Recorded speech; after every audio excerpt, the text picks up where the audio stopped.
Bismillahirrahmanirrahim. Assalamualaikum warahmatullahi wabarakatuh. Kami di sini kelompok 2 akan menjelaskan tentang sejarah ditemukannya multimedia. Sebelum kepada penjelasan, perkenalkan kelompok atau anggota dari kelompok 2 yang terdiri dari saya sendiri, Irsan, dan Nabila, Vera, Raisa, Vina, Cynthia, dan Irman. Untuk penjelasan pengertian multimedia itu sendiri akan dijelaskan oleh Nabila dan juga Vera. Pengertian multimedia. Multimedia berasal dari dua kata, yaitu multi dan media. Kata media berasal dari bahasa Latin yang merupakan bentuk jamak dari medius yang secara harfiah berarti tengah, perantara, atau pengantar. Media adalah perantara untuk menyampaikan informasi atau pesan, sedangkan multi berarti banyak. Multimedia adalah pemanfaatan komputer untuk membuat dan menggabungkan teks, grafik, audio, gambar, bergerak, atau video animasi yang memungkinkan pemakaian melakukan navigasi, berinteraksi, berkreasi, dan komunikasi. Terima kasih. Kemudian beberapa pakar mengartikan multimedia sebagai berikut. Pertama, multimedia secara umum merupakan kombinasi 3 elemen, yaitu suara, gambar, dan teks. Kedua, multimedia adalah kombinasi dari paling sedikit 2 media, yaitu input atau output dari data. Media dapat berupa audio, suara atau musik, animasi, video, teks, grafik, dan gambar. Tiga, multimedia merupakan alat yang dapat menciptakan prestasi yang dinamis dan interaktif yang mengkombinasikan teks, grafik, animasi, audio, dan gambar video. 4. Multimedia adalah pemanfaatan komputer untuk membuat dan menggabungkan teks, grafik, audio, gambar bergerak seperti video dan animasi dengan menggabungkan link dan tool yang memungkinkan pemakai melakukan navigasi, berinteraksi, berkreasi, dan berkomunikasi. Baik, itu tadi yang dijelaskan oleh Nabila dan juga Vera adalah pengertian dari multimedia itu sendiri. Adapun penjelasan selanjutnya yang berkaitan dengan sejarah multimedia akan dijelaskan oleh saudari Raisa. Kepadanya dipersilakan. Selanjutnya, sejarah multimedia. Istilah multimedia berawal dari teater, bukan komputer. Pertunjukan yang memanfaatkan lebih dari satu media seringkali disebut pertunjukan multimedia, di mana pertunjukan multimedia mencakup monitor video, sintesis band, dan karya seni manusia sebagai bagian dari pertunjukan. Sistem multimedia dimulai pada akhir 1980-an dengan diperkenalkannya HyperCard oleh Apple pada tahun 1987 dan pengumuman oleh IBM pada tahun 1989 mengenai perangkat lunak Audio Visual Connection dan Video Adapter Card bagi PS2.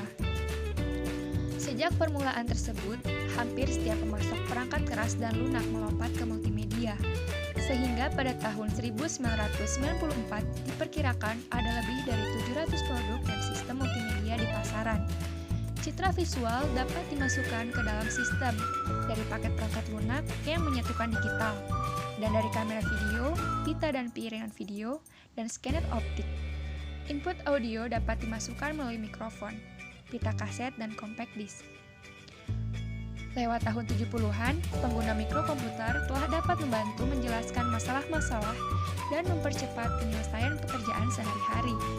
Penggunaan komputer juga dapat menyebarkan informasi dan juga dapat menyajikan hiburan kepada pengguna komputer.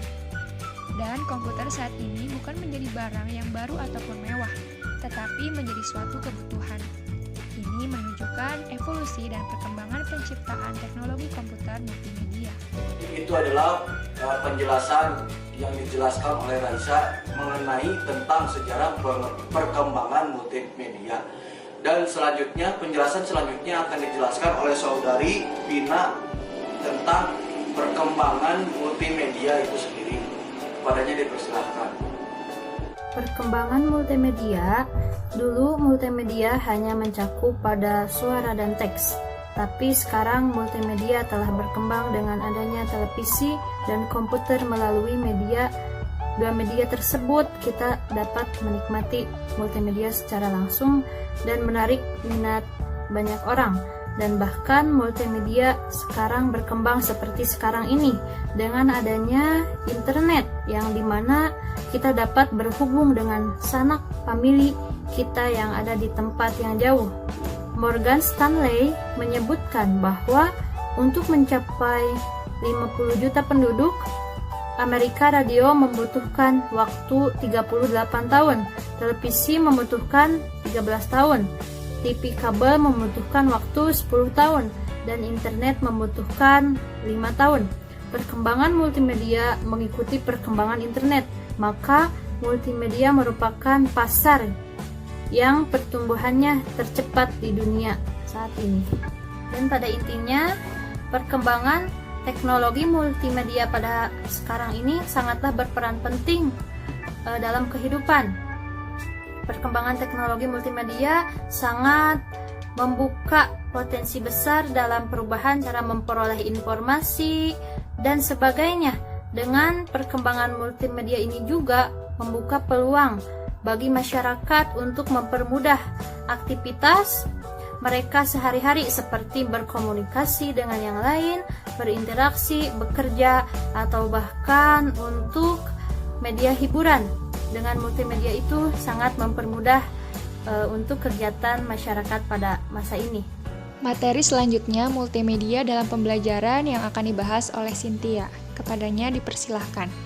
Multimedia dalam pembelajaran. Peranan multimedia dalam pembelajaran dirancang secara sistematis untuk meningkatkan minat dan motivasi pembelajar agar mutu dan kualitas belajarnya semakin maju dan semakin aktif berperan dalam aktivitas proses pembelajaran, sehingga nantinya dapat meningkatkan kualitas hasil belajarnya.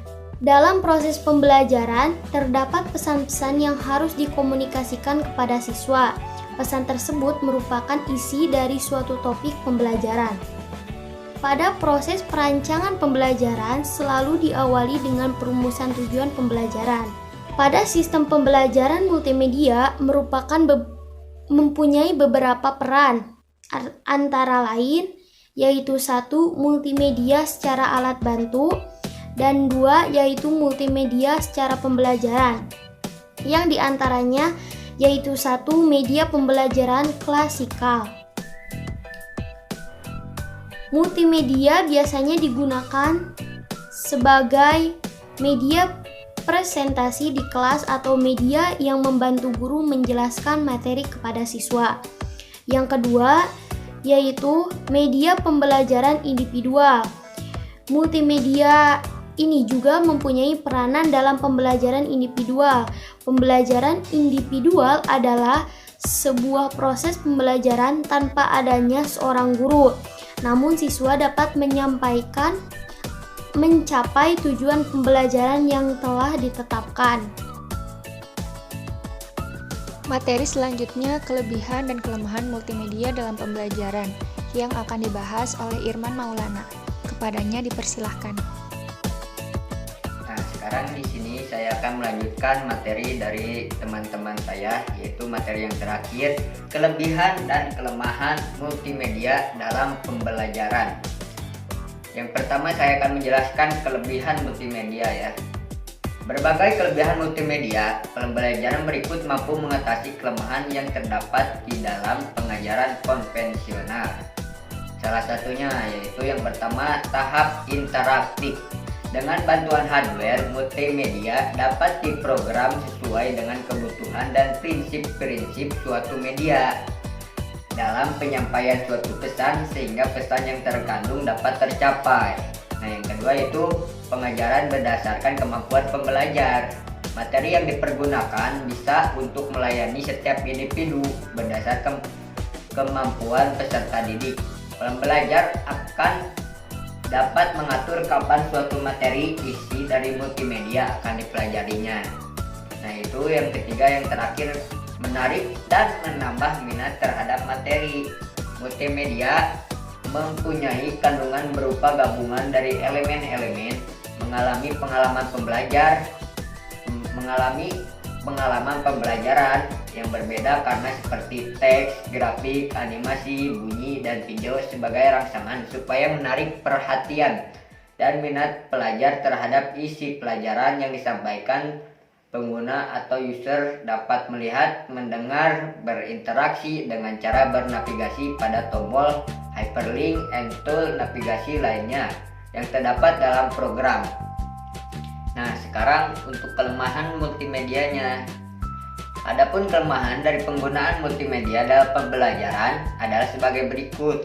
Yang pertama yaitu pesan tidak tersampaikan dengan baik karena desain yang buruk menyebabkan kebingungan dan kebosanan. Nah, jadi kita harus menarik mungkin ya supaya